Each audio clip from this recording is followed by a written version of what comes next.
So I'm just here, not far away from me, looking at a 88 Jaguar xj40, or what it calls itself an xj6, that I can get probably pretty damn cheap.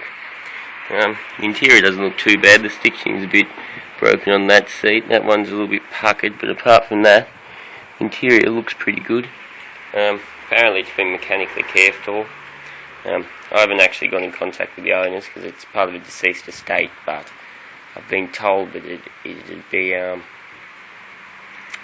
pretty cheap car for someone who wanted it. So I'll have to see, because it has been looked after pretty well apparently. So anyway, I'll think about it and we'll see what happens. This is a bit nicer. It's just a nicer car, but I don't know. The xj40 might not be bad. It's 88. It's what, a year off club plates. Whether you find a club that take it is of course another thing. So I don't know, the club that I'm going into would barely accept this. No one's coming. Now this thing's driving pretty nice, apart from the fact that there's no bushes holding the power steering rack in. I'm pretty happy with it. There's an xj300 or whatever they were.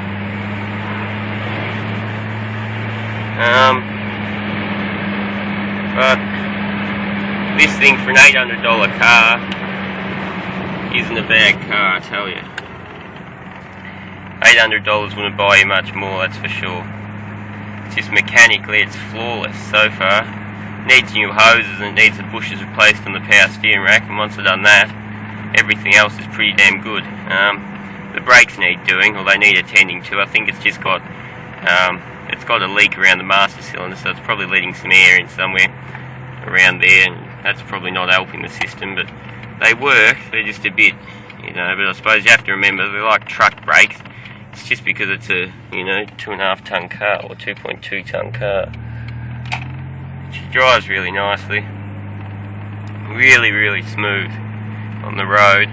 You don't really realise it so much when you're driving it, because it's just so pleasant to drive. As soon as you get into anything else though, as soon as I get into the Magna or even my new xj6, I think to myself, my God, they're just something else, these cars. They're a beautiful car to drive. It sounds pretty good with no exhaust on it as well though. No rear mufflers. It's got exhaust, but anyway, so I'm quite happy. I'll just have to fix up. I'll have to do a bit in the front end. I'll probably have to put new ball joints and shit in as well. New tyre rod ends, just for safety, because they're originals by the look of them. And then we'll go and get it inspected, and hopefully on club plates. Because everything's working. I've got everything electrical's working, although the starter was still giving me trouble, so I just ended up. What was happening was I was getting 4 volts constant to the relay, and sometimes it spiked to 12 and actually try to start the engine. So there's obviously a short somewhere in the circuit, so I just cut it off the back of the ignition switch. Here comes the rumble strips. I cut it off at the back of the ignition switch and put my own wire through, and I haven't had a problem since. So there's a bit of water that was leaking down onto my feet before though, so maybe there's somewhere where the windshield isn't quite sealed, so I'll have to look into that. But anyway,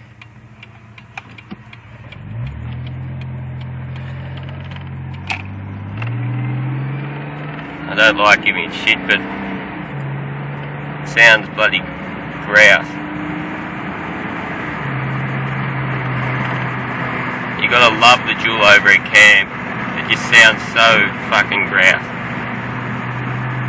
It might not come through on the camera, but when it kicks down and starts moving, she really moves. I'll pull over and demonstrate. There's nothing behind me. I can probably just slow down enough. Alright.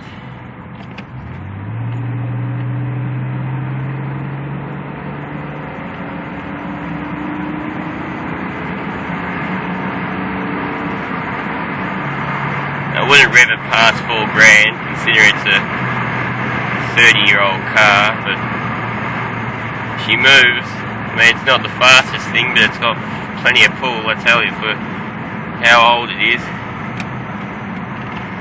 So anyway, I'll head my way home, which is a fair way from here actually.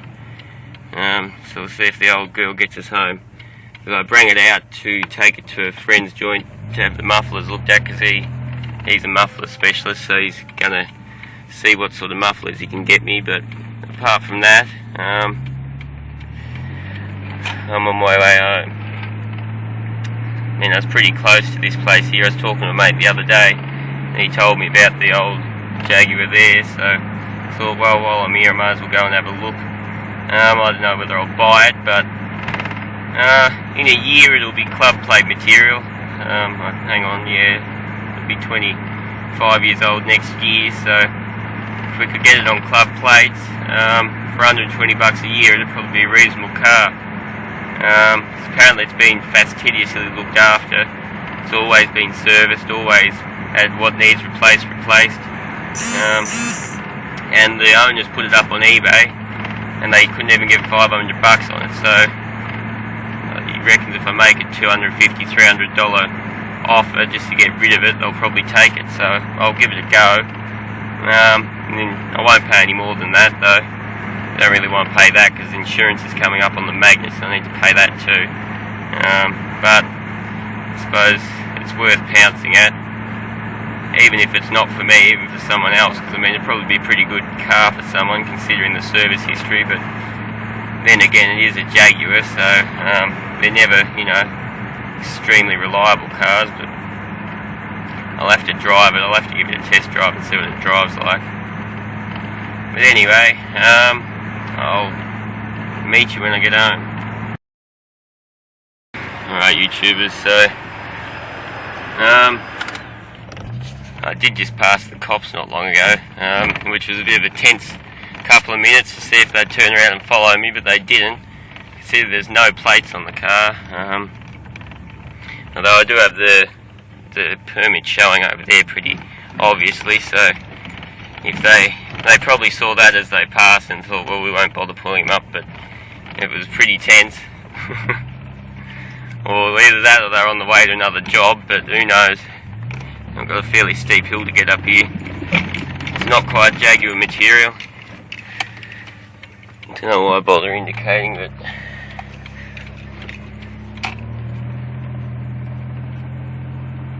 oh well. So she's running almost at 90. I did drill a couple holes in the thermostat. Oil pressure's always pretty good. Just put the windscreen wipers on. But intermittent will do. But yeah, I need to put a new thermostat in it, and new set of hoses, because one of the hoses is a bit bulgy, so it's probably about to burst. It's used a fair bit of fuel. It's used probably, I don't know, a third of a tank for 120, or a third of one tank, which I suppose isn't bad, because really I might have used a half, so a half, it's really only a quarter, because it's got, you know, 2 tanks, so who knows. I don't think the fuel consumption is that bad. I mean, it's not that good, but it's not that bad either, so oh well, it's time to go. Alright, YouTubers, I'm in the Ute today. I thought I'd make a bit of a video of it. So I just did the drum brakes yesterday, the rear drums, replaced the cylinders. One of the cylinders was leaking, so I replaced the cylinders and the shoes. Still need to adjust them out a bit because the handbrake doesn't quite take up, but well, it takes up but at the very end, so I'll adjust the shoes out a bit and see if they bind. If they don't bind, then we'll be alright. Otherwise I'll need to adjust the handbrake cable, but anyway, so she's done 324,000, still runs like a clock. I need to do the points and valve lash though, because it runs like a dog at the moment. Haven't done the valve clearances in ages actually, probably 2 years. I'm just too lazy to do it, so I'll do it anyway. So this is a pretty shocking dirt road.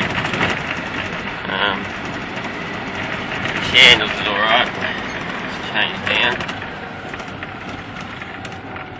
Brake pedal's still spongy, so drums definitely need adjusting. The shoes definitely need adjusting. It hasn't got a decent pedal yet, but oh, down we go.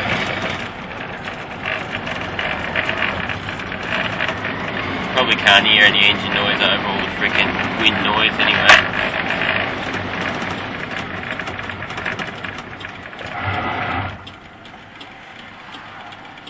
And we can go. It's a bitch to get out of here though.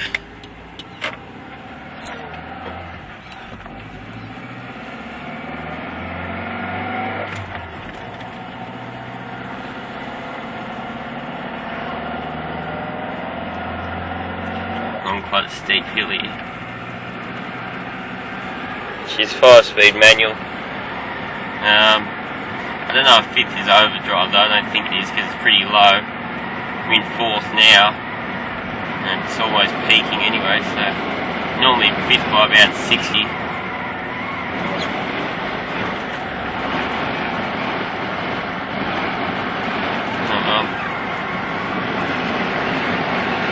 So there you go, that's the driving the old girl. Gotta go into Frankston, which is, I don't know, from here probably 10 k's, and I've got to go home, which is probably another 15-20 k's from Frankston. So anyway, in the other direction, back down the peninsula. But anyway, there's a look at the old girl. She sits on 80 alright, 100, you can get it up to 100, 110's a push. So anyway, thanks for watching.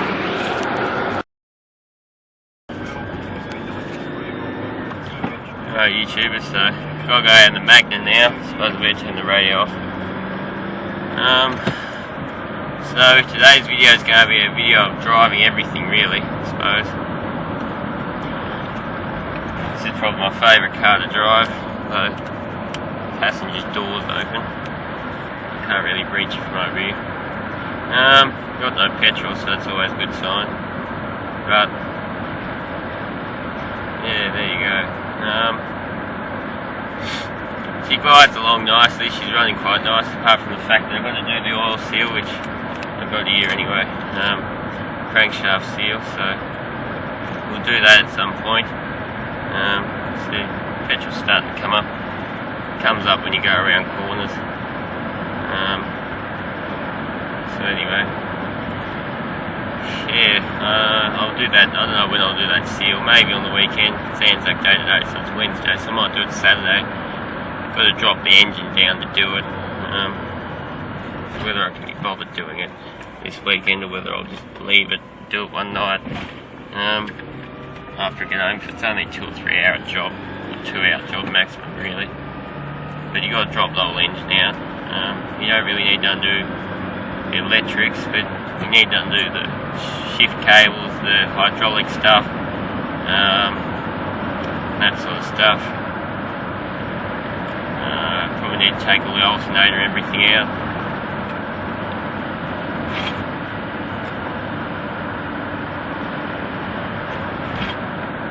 Slight hill there.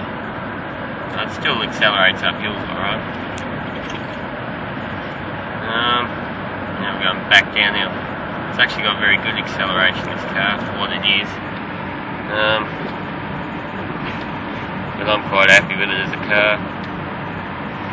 Turn the lights off on the intermittent.